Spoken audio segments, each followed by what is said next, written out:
Hey everybody, I'm Hiko. I'm Railvas. And you're watching Warcraft Anonymous only on YouTube.com. Brought to you by WCRadio.com. This is a little bit of a new format for us, for the show. I mean, you have Find Railvas on here. Yep. That is his new YouTube thing, which is interesting because now that we are in fact doing video, I can do my air quotes and people will actually see it. And it's not just going to be in my mind. And I don't have to pretend anymore. Like, everyone understands that you're doing that. You don't actually have to explain what I'm doing. Exactly. Like, so if I say something like, you don't have to say that Hiko's making wild gesticulations and making noises as if he's on the porcelain throne. Did you say testiculations? Did I? That would be awesome. So, our first topic today is talking a little about minimum DPS in order to do heroics, and whether or not that's a load of crap. I want to say no, it is not a load of crap because of an experience I recently had in a raid where one of the particular members in question, a spellcaster, was doing 900 DPS. A level 80 spellcaster, decked out largely in purples, doing 900 DPS. Which is weird because the mage who was undergeared in the group, not myself, was doing 1600 and I was doing 3000. A little bit of a differential there. And in fact, it hurt us significantly. We were going for the time defend and Culling of Strathholm, and we just didn't have the juice to get through and get to that boss. So yeah, I think there is not necessarily a minimum DPS that you need specifically, but that is certainly suggested if you're going to be productive at heroics. Well, I've been trying to get into groups to do heroics where they keep saying you need to have a minimum of 2k DPS in order to get in. Also, you can't be a noob. And I was like, well, I do 1960 DPS, and I have no idea what the instance is or how to find it because I've never been there before, and usually I get shut down. Maybe you should try being a little less honest for once in your life. Well, I found that being nice, though, got me into the group. Oh, really? The guy was like, as long as you don't tell him I invited a noob who doesn't know what he's doing to the group, you should be all set. I was like, sweet. And then I was like, well, if you find somebody better, don't hesitate to remove me from the group. And then I'm like looking on the map, trying to figure out where to go, and then all of a sudden, all the party dots just disappear off the map. He kicked me out without telling me about it, and then afterwards, like, sorry, dude. And I'm like, whatever. Next time, just give me a little more warning before you go ahead and boot me. Well, that's good party etiquette right there. Just going ahead and booting people out when you feel like it. But is Blizzard making this minimum DPS requirement because they're coming out with things like the 30-minute strat run? No, I don't think so. A lot of the people that I see online when they're looking for group, and they're actually saying, so-and-so looking for such and such, minimum DPS XYZ, whatever it happens to be. 2,000 I see a lot. I've seen a lot of 2,500s. They've even seen a couple 3,500s. That is just people being snooty, because I have in fact successfully completed... What am I talking about? Successfully completed events that required a lot of DPS without everybody being able to top 97,000 DPS, which is in fact over 9,000. It is in fact over 9,000. Realistically, I think the minimum DPS you should be looking for people in heroics is probably more along the lines of 1,500, something in that ballpark. Sure, 2,000 is good. If you can get everybody with 2,000, then you shouldn't have any problem doing most of the time events. If you have everybody doing 3,500 like the people are looking for on our server, then you should be done in about 5 minutes, and you should be able to just farm all of the heroics indefinitely. But that won't do you any good, because your gear is already better than any gear you can get out of heroics, so why are you bothered? So what about raids? Should there be a minimum requirement for raids then?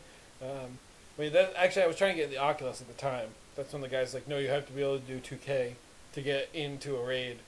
But I still think, depending on the group, we've talked about kind of, does gear versus experience do it? I think again this plays into the same idea. You know, if you have a decent group, you or somebody might be the bottom of the somebody's always going to be the bottom of the DPS meter, but the rest of the group might be able to pull it off. I mean, just because I'm at 1900, we had a hunter in a group once that did 2,900, so it kind of compensated for the just under 2,000 that I was doing. Yeah, I mean, realistically, I'm not sure I'm comfortable with there being any DPS requirements anywhere. Again, with the little bunny ears. I guess that's what I'm going to go with now.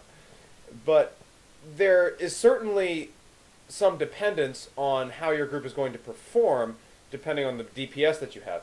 If you have everybody in your group doing 1k DPS, and what I will say is that right now in Wrath of the Lich King, chances are if you're level 80 and you're in blues, there is no reason you should be doing less than 1,000 DPS as it stands right now. Well, I'm in blues and greens, and I'm still doing more than 1,000. You're a Death Knight, though. You're broken. Death Knights. We were in Nax Ramus the other day, and Nax Ramus 10, Nax 10. I don't remember which boss we were doing. And I think I actually might have mentioned this on the show, but Siricity was on her Druid, which was actually very well geared at the time. Lots of blues and a couple of epics.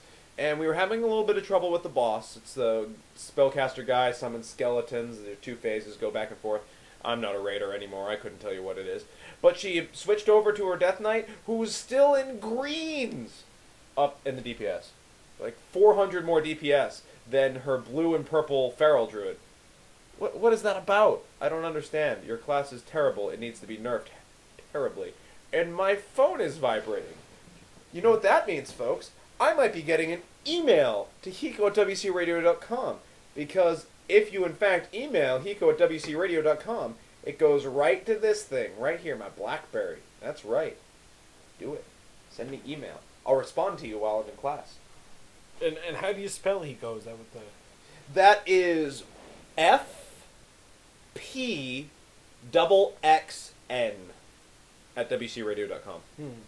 Yep. I mean, alternatively, you could spell it HIKO. At WCRadio. No, well, if you sending it to Hiko, then it would be at... In the last patch, there were some updates and some fixes to the 3D goggle or glasses, and I did go online and just search it out for about $200. You could pick up a set from Nvidia. Yep. But what do you think about using them to play? Is it just another periphery to a game, or do you think more people will be using them? Do you think people should get them? I don't know what these goggles are like, what the effect they have is exactly, other than that it makes it 3D. But what I do know is that it seems a little gimmicky at this point. If it's really immersive and if it can really make you feel like you are in the game world, so to speak, then good, yeah, more power to you. I'm not going to spend my $200 because I'm broke, but it's an interesting idea to go about it, especially with the idea of wearing the goggles so your entire field of vision is kind of taken up. It's actually, they look like sunglasses. Oh, is that how it works? Yeah, so and they just fit on the front. Polarizing the light or something that essentially. Oh, well, that's just boring. I was hoping it'd be like the big goggles that like go over your head like this and make you feel like you're actually there. Virtual reality, and wow, the next thing they're going to do, plug you into the back of the neck. Plug it into the back of your neck. Like we're doing right now, just don't bother looking behind you. Yes. No! I saw that. Do not think like an ostrich, folks. You might not believe it, but when you're watching a video on YouTube, we can actually see what you're doing. So, dude, put it away. Ew. I think that, trying to get my train of thought back here. Yeah.